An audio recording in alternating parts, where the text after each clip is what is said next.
All right, so with our lovely Miss Tuna, ready cuteness? Good job. I know we were mentioning working a little bit on gear and using a longer training leash and things like that. So I know Mr. R says, worst day ever, because like, why can't I be out there working these skills? Because he was used to doing doggy day school, but now he's doing the playtime, which is still good. But he says, gosh darn it, I want to have some time out there for practice. Ready? So with our lovely Miss T, I know we were working a little bit on our gear as well. I would highly recommend that if you are going to be working on that long line, like I mentioned, there's a few other good safety recommendations that I would highly try to keep in mind is whenever you're working on a longer lead is to use a body harness. So I know some folks will quickly put a collar on for easy peasy sneaking on out. But the difficulty with just a collar is that if the pups go to sort of pull all of a sudden, they can kind of hurt their neck. So I know typically she's rocking her harness, which is awesome, but I would highly recommend keep the harness for if you are going to be practicing with a longer leash. Ooh, chewing is hard. Because then the long line, if she were to get a little bit ahead or a little too far forward, she's not going to clothesline herself and then hurt her neck in the process. How cuteness. So, but for Miss T, what I'd like to do is maybe we'll work a little bit with some focus on us, like again, the handler for a second. So if let's say she's been doing a really great job with the two-hand cookie game and some of those other skills, keep rocking it. But we're going to see if we can work a little bit with our look or watch me and then yes to feed. So again, the benefit of working like a focus exercise on you is it can bring your puppy's attention from the environment back onto you, the handler. So again, we might go again, look, yes, and feed the gorgeous gal. So if she's really good at this game, we might do another little find it just to get her to disengage so we could start again. Nice. So the other option is obviously name recognition, which we've already worked on a little bit. So we're going to go ahead and toss a little snack. And then from there we can go Tuna.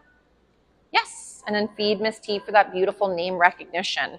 So remember, we want to be careful that their names also don't get overused. So what I mean by that is you tend to say so-and-so like her name, but then not really need her attention. Eventually the dogs may start to ignore us because we're using their name often, but it's never in correlation with something you'd like from them.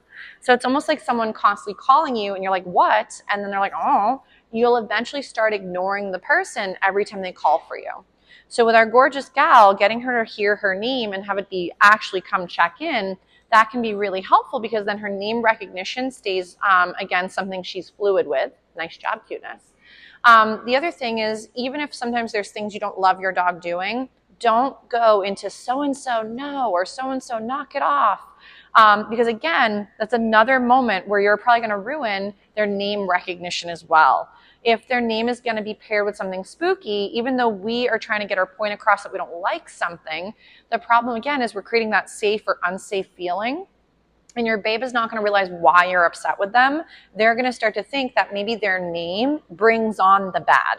So the next time you maybe call your dog, so Tuna, they might start to think, gee, when they call me, am I going to get reprimanded for I don't know why? Or is this going to be an okay scenario to come visit?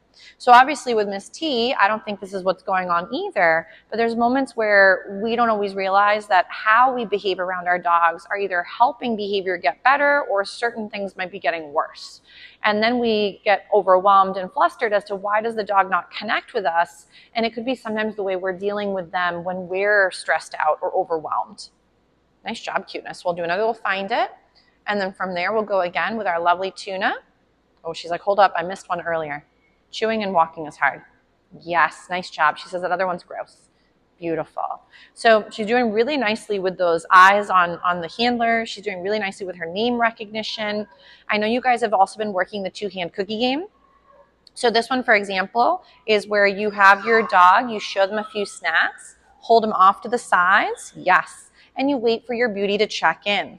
So I'm not asking her for a check-in. I'm not saying her name. I'm not cueing her. Nice. For eye contact, this is a little bit more of a puzzle where what we're waiting for is for the dog, yes, to hit your face with those eyeballs and then feed them for that catching of that eye gaze. So if you're finding they ever get confused and they're not really offering you eyeballs, yes, I would recommend to go back to the simpler version, which could have been name recognition or the look or watch me. So right here, we're waiting for eyes to hit me. Yes. So this one, the way it starts off is easy peasy. You guys know this one, but I know a few other friends maybe don't know them yet. So this is where you start off with snacks in each hand, so you have multiple chances to play the game. Hold the food to the puppy's nose and hold it off to the side. She's like, I'm winded. And then what you're looking for, yes, is that moment she gives me those eyeballs is when I'm going to go ahead and feed her for that. You can also start to change it up, yes, where your hands could be behind your back or there could be movement for your hands. And no matter what your hands are up to, if she gives you eyes, you'd feed for that.